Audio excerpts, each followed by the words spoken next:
পথিক এবং ব্রাহ্মণ নিয়ে হিন্দু ধর্মীয় একটি জনপ্রিয় গল্প হল সত্যনারায়ণ ব্রত কথা। এটি পবিত্র সত্যনারায়ণ পূজার সময় শ্রবণ করা হয়। এখানে সেই গল্পটি সুন্দরভাবে বর্ণনা করা হল। প্রাচীনকালে কাশীতে এক দরিদ্র ব্রাহ্মণ বাস করতেন। তিনি ছিলেন খুব ধার্মিক, কিন্তু ভাগ্যের ফেরে ছিলেন দারিদ্র্যে জর্জরিত। তার সংসার চলত খুব কষ্টে। একদিন এই দরিদ্র ব্রাহ্মণ দারিদ্র্যের বোঝা মাথায় নিয়ে ভাবছিলেন কিভাবে তিনি তার সংসার চালাবেন। হঠাৎ একদিন ভগবান বিষ্ণু তার পথ রোধ করে এক বৃদ্ধ ব্রাহ্মণের রূপে এসে তাকে বললেন, তুমি দুঃখিত কেন? তোমার দুঃখ দূর করতে আমি এসেছি। তুমি সত্যনারায়ণ ব্রত পালন করো, সব সমস্যার সমাধান হবে। ব্রাহ্মণ ভগবানের কথা মতো সত্যনারায়ণ ব্রত পালন করলেন। এরপর থেকে তার জীবন পরিবর্তিত হতে শুরু করল। তার সংসারে ধন সম্পদের অভাব দূর হল। তার কষ্টের দিন শেষ হয়ে গেল এবং তার পরিবারে সুখ শান্তি ফিরে এলো।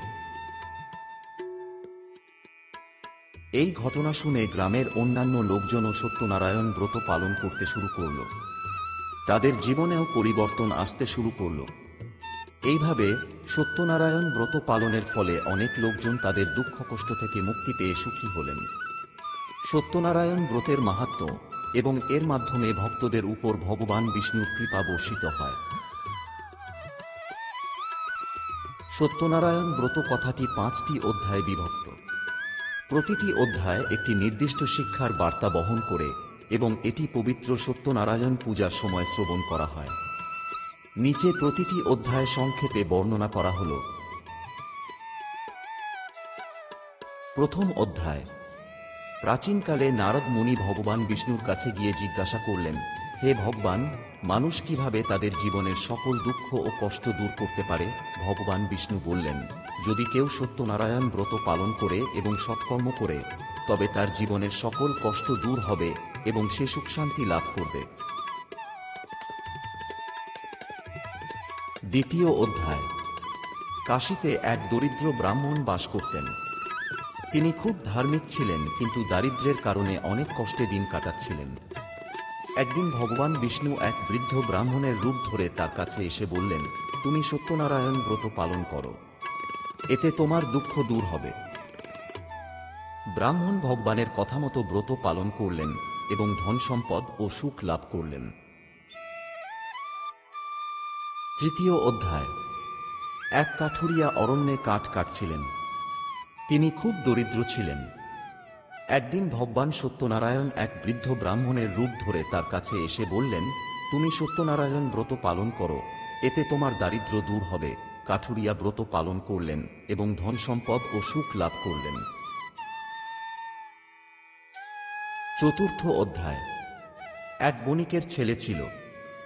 বণিকের অনেক ধন সম্পদ ছিল, কিন্তু তার কোনো সন্তান ছিল না। একদিন তিনি ভগবান সত্যনারায়ণ ব্রত পালন করলেন এবং তার একটি পুত্র জন্মাল।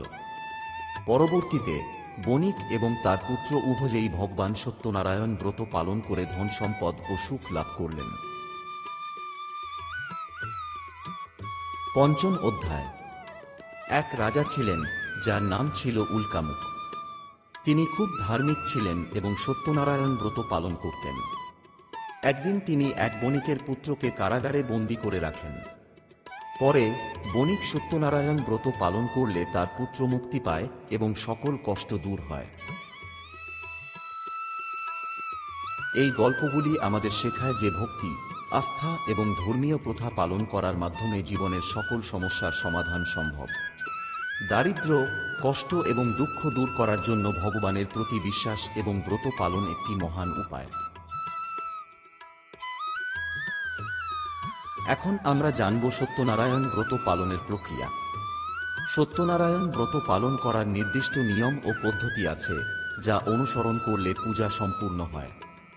এখন ধাপে ধাপে ব্রত পালনের প্রক্রিয়া বর্ণনা করা হল। প্রস্তুতি। তারিখ নির্ধারণ। পবিত্র দিন যেমন পূর্ণিমা তিথি, একাদশী বা বৃহস্পতিবারে সত্যনারায়ণ ব্রত পালন করা হয়। পূজার স্থান। ঘরের একটি পবিত্র স্থানে পূজার আয়োজন করা হয়। স্থানটি ভালোভাবে পরিষ্কার করতে হবে। পূজার সামগ্রী: ফুল, ফল, তুলসী পাতা, কলা পাতা, নারকেল, পঞ্চামৃত, দুধ, দই, ঘি, মধু, চিনি, ধূপ, দীপ, চাল, সিঁদুর, হলুদ, চন্দন, নতুন কাপড়, মিষ্টি এবং পূজার জন্য একটি বড় তামার বা পিতলের পাত্র। পূজা প্রক্রিয়া: স্থাপন ও মঙ্গল ঘট। পবিত্র জল দিয়ে পূজার স্থান শুদ্ধ করার পর পূজার পাত্রে জল ভর্তি করে তার উপর একটি নারকেল স্থাপন করা হয়। নারকেলটি সুতা দিয়ে বেঁধে রাখা হয় এবং পাত্রে আম বা তুলসী পাতা রাখা হয়। সত্যনারায়ণ স্থাপন: ভগবান সত্যনারায়ণের মূর্তি বা ছবি পবিত্র স্থানে স্থাপন করা হয়। অর্ঘ্য প্রদান: মূর্তি বা ছবির সামনে ফুল, তুলসী পাতা এবং চন্দন দিয়ে অর্ঘ্য প্রদান করা হয়। দীপ জ্বালানো: ধূপ ও দীপ জ্বালিয়ে পূজার স্থান আলোকিত করা হয়।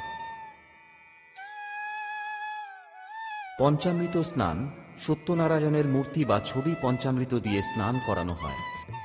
তারপর পরিষ্কার জল দিয়ে স্নান করিয়ে মূর্তি বা ছবি পরিষ্কার কাপড়ে মোড়ানো হয়।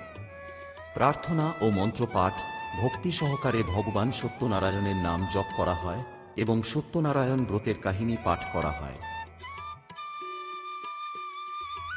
প্রসাদ নিবেদন: ফল, মিষ্টি এবং পঞ্চামৃত ভগবানকে নিবেদন করা হয়।